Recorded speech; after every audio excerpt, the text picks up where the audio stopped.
திருவாதிரை களி செய்வது எப்படின்னு பார்க்கலாமா? 2 கப்பு புழுங்கல் அரிசியை பொன்னிறமா வறுத்துக்கங்க. அரிசி நல்லா பொன்னிறமாயிடுச்சு. இந்த ஸ்டேஜில் 4 ஏலக்காய் போட்டுக்கலாம். இப்போ இந்த அரிசி சூடு ஆறட்டும். நல்லா சுடுது, ஆறட்டும். அரிசி ஆறுனதும் ஒரு மிக்சி ஜாரில் சேர்த்து அரைச்சிக்கலாம்.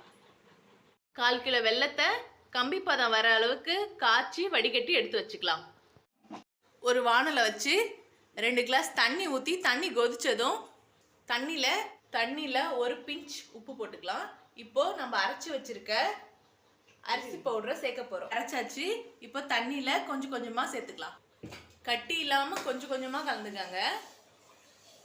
நல்லா வெந்துருச்சு, நல்லா சுருண்டு வந்திருக்கு. இந்த பதத்தில் நாம் எடுத்து வச்சிருக்க பாவையும் கொஞ்சம் கொஞ்சமாக சேர்த்துக்கலாம். பாகையும் ஊற்றியாச்சு.